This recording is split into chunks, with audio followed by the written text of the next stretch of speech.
The Tower is seen by some as a rather fearful card to draw in their readings. It's a card about limitation and also of purification. And on the Rider-Waite deck we can see these figures falling from the tower as the crown is destroyed. Of course, the crown being that spiritual centre that we've spoken about very many times throughout this series. Over on the Thoth deck we have a very powerful looking image, which is one of the most striking cards with its symbology, which is really very much in your face.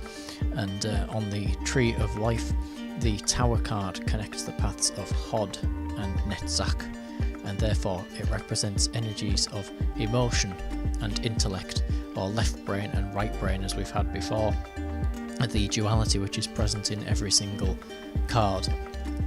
At the bottom of the card we can see, as we always do, our Hebrew character, and this time it is the character of Pei. The word Pei in Hebrew means mouth, and we can see that the symbol is shaped like a mouth which is open. This is the mouth of the fire, which can actually be seen in one of the largest symbols upon the card, this gaping mouth of where the fire actually comes out of, which destroys the tower. The mouth of a river, for example, is where the river meets a larger body of water. It's that joining yet again. And the idea of a mouth of fire has many parallels, one of which being in Jeremiah 5:14 in the Bible, where we hear, "I'm putting my words as a fire in your mouth. These people are tinder, and it will consume them." And so there's a great deal of symbolism that you can get from that. The Roman god of Dis, of whom was associated with the underworld. Dis is often represented as a mouth and by his mouth, and yet of course you can also see him as a humanoid character, and therefore some have suggested that the large mouth on the card is actually the god Dis breathing fire and bringing us back to his association with Hades and the underworld and so on. Also at the bottom of the card we have our astrological symbol, and this time it is Mars. Mars, of course, being very much connected with that warrior battle feeling and symbology, and so it's a warrior planet. And in this card, Mars is in attack. He is attacking to destroy the character. And going back to that Roman religion again, Mars was, of course, the god of war. And so this card, which shows a scene of war and destruction, as well as its colour, is very much going to be symbolic of the energy and attributes of Mars. The tower itself is our identity, and more important than that, it's our identity, our consciousness, trapped in a lower vibrational state. So it's our physical bodies in this lifetime, but of course it's that negative aspect, that lower aspect, such as our ego, our limitations, be they physical limitations or spiritual, psychological limitations.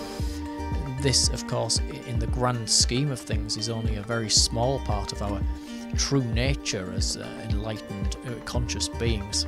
And yet people of whom are trapped in this state see that as all they are, and they see this lower vibration as all that exists in the entire universe.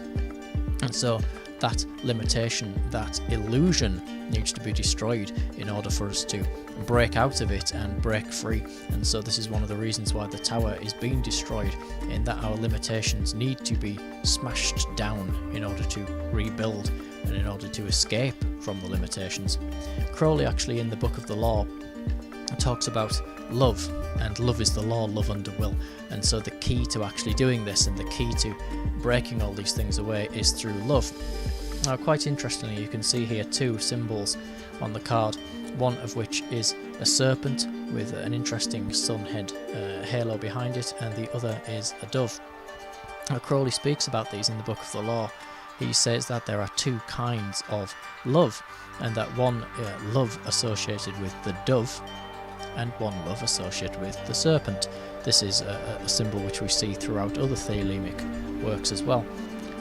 Essentially, the dove is a type of passive love, whereas the serpent is a type of active love. they are by their very nature manifestations of the same energy, and yet they talk about different types of experiencing love and in basically the different ways of which love can show itself in our life. Aleister Crowley described the serpent, or the active love, as Abraxas. Abraxas is a mystical word, possibly of Kabbalistic origins, such as the Tree of Life, and in gematria it's the number 365, which of course is the year and the cycle, a solar cycle. It's associated with very high Gnostic deities and knowledge, and later on became erroneously suggested to be a demon within occultism.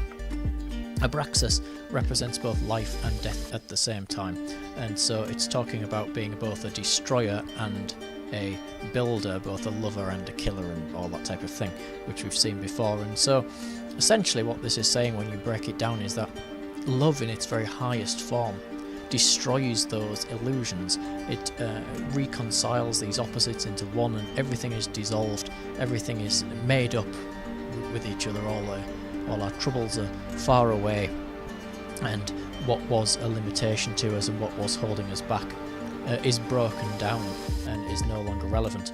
And so of course this relates very much to the image which we've seen, the metaphor, which is the destruction of the tower, and life itself is supposed to be this learning process of this reconciliation, this yearning for a unity or a oneness, which can be not really done in the passive way. It has to be done in the active way, and this is why Crowley will state that that type of serpent active love is the best kind, and you can follow that down other routes that if you've watched the series, if you wish, such as the Kundalini, which we've seen before.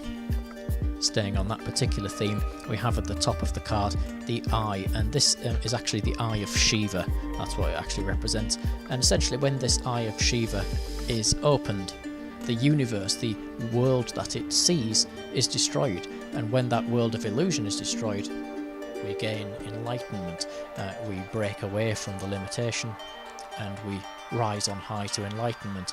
And so in that way it's saying that in some ways love as a type of destruction could be a good thing. It could unify us and bring us together because it's destroying the bad and the old. And so the eye of Shiva, which is coming down and is destroying the tower, and it's looking upon the tower being destroyed. And the tower here is the old Aeon of Horus, that old age which we read about in Crowley's work. Now, quite interestingly, there are 27 rays emanating from the eye, which is the number of the path on the Tree of Life that the Tower card is actually part of. And of course, being the eye of Shiva, Shiva being a goddess of whom destroys one's karma with fire, we have a wonderful bringing together of those different cultural elements to create this purification through fire, which is what we are actually seeing in the card. Now you can see a lower window on the card down here, which is divided into 10 separate squares via its window panes. These represent, as they always do, the 10th Sephiroth, which is Malkuth, the lower world, of course, the physical world, and so that's really showing what this tower represents. And you can see this again with another window, which is the upper window here, and this has a cross throughout it, which separates it into 4 different quadrants, therefore the 4 elements: fire, water, air and earth, or in other words, the physical world, the mental, psychological world that our physical bodies are inhabiting. So we are inhabiting the tower as in the world of illusion.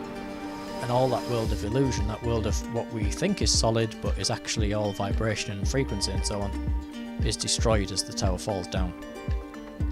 The lightning flash, which is actually seen bellowing down throughout the actual card there, is the flash of enlightenment, the power of spiritual awakening, which in one moment destroys the ego. It destroys everything that was old to us, and after that flash of lightning has occurred, nothing is the same. And it's a destructive energy. It's therefore ruled by Mars, and one can see that there's 5 points to this bolt of lightning, and on the Tree of Life the 5th Sephiroth is Geberar, which is connected with Mars. You can see 4 figures falling from the tower, And these figures, first of all, are black, and therefore that means that they represent the lower vibrations, or in this case the physical earth yet again. And they are also made out of crystals and diamonds, which is a symbol that we've seen many times before, but here it represents letting go of the physical, letting go of our attachments to things in the physical world.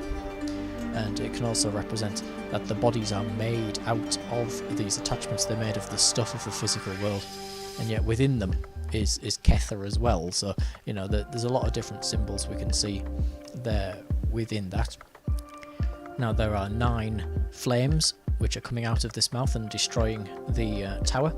And the 9th Sephiroth is Yesod, which is one we've seen before. And Yesod is the foundation of the Tree of Life, and yet it also has its symbology with the moon. And the moon is all about change and about that, you know, that falling away of illusion and so on, which we're going to come to in more detail with the actual moon card. And as many would also realise, the moon is about cycles, which is something we've seen on this card. And so really it's about change. It's about the fact that once this tower is destroyed, our awareness changes. And so in order for us to grow, as we've seen with the death card, there has to be the death of the old and so on and so forth.